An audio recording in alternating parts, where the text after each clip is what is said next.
Everybody asking how we doing, say we good. Don't need no one to tell me how to live just like they would. It ain't their business, but they in it, I don't know why. Revolved around my life after I found another. Perkenalkan, saya Faris Hidayatullah dengan NIM terakhir 078. Saya Igede Arya Wiswawardana dengan NIM akhir 076. Saya Muhammad Kasyaf Falasaka dengan NIM akhir 077.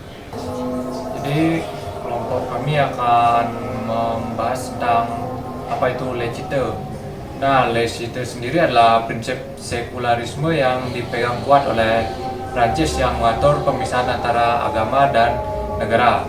Nah, dalam konsep ini negara tidak mendukung atau memihak pada agama apapun, sehingga institusi-institusi publik seperti sekolah dan pemerintah diharapkan bersifat netral tanpa agama.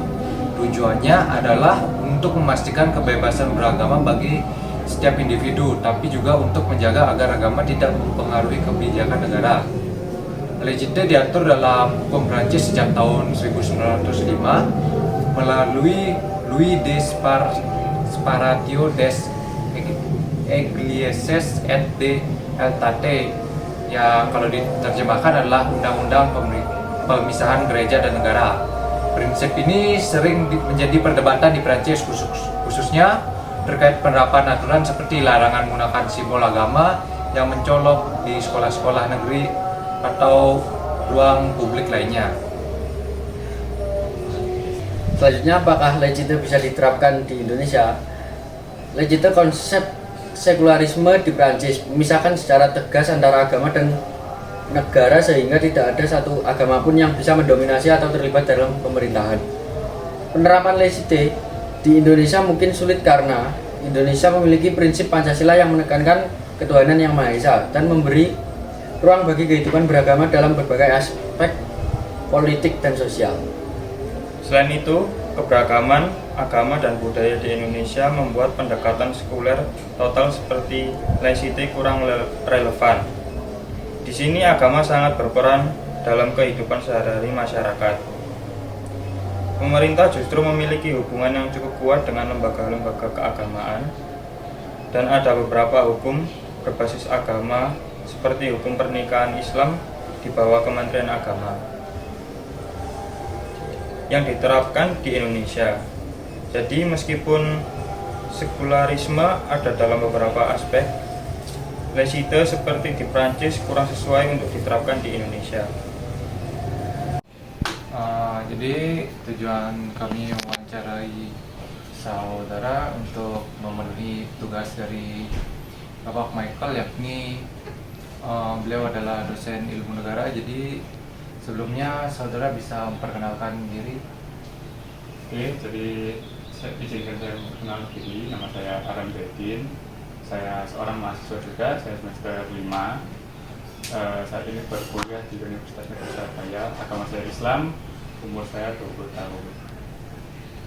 Jadi di sini kami ini mau nanya, dalam suatu negara apakah hukum agama lebih tinggi dari hukum negara atau sebaliknya ataupun seimbang? Ini menurut pendapat saya. Jadi menurut saya ya, karena kita kan tinggal di Indonesia, kita itu juga manusia sebagai makhluk sosial, kita hidup bersama dengan orang lain, berdampingan dengan orang lain.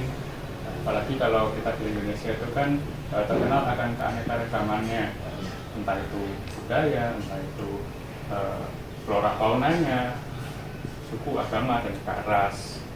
Walaupun mungkin yang didominasi itu agama Islam.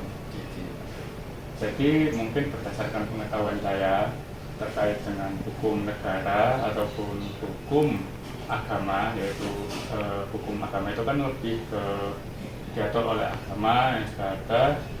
Terus untuk negara itu kan seperti hukum-hukum yang sudah tertulis oleh negara, gitu. Oke. Ataupun yang sudah diatur dalam UUD segala macam, gitu kan. Nah, menurut saya karena kita hidupnya itu bersosial, mungkin secara umum saya lebih memiliki pemikiran bahwa hukum negara itu lebih tinggi, karena seperti yang kita tahu ya, agama di Indonesia itu kan beragam, tidak semuanya agamanya Islam. Nah, kalau kita samaratakan dengan hukum agama yang ada, maka ketika ada konflik di antara dua kubu ataupun lebih, itu nanti kan akan susah untuk diselesaikan karena mungkin ada perbedaan agama di dalamnya, yang sehingga peraturan-peraturan di agama dari kedua kubu tersebut itu kan juga berbeda juga, dan penyelesaiannya juga kita tidak tahu bagaimana pastinya seperti apa. Maka dari itu hukum negara menurut saya lebih tinggi untuk urusan sosial, seperti misal urusan hak asasi manusia ya, terus kemudian seperti urusan politik contohnya, korupsi segala macam, pencurian juga salah satu bagiannya. Kemudian untuk hukum agama sendiri menurut saya itu juga sangat diperlukan, itu tapi lebih spesifik pada kegiatan yang atau permasalahan berhubungan dengan sakral gitu, sakral ataupun berhubungan dengan religi. Misal seperti contohnya adalah masalah pernikahan, masalah warisan, seperti itu. Jadi menurut saya sebenarnya keduanya itu penting. Saya tidak bisa mendeskripsikan satu di atas yang lainnya karena menurut saya keduanya memiliki porsinya masing-masing. Baik, terima kasih. Sekian dari kami. Jika ada kurang lebihnya mohon maaf. Assalamualaikum warahmatullahi wabarakatuh.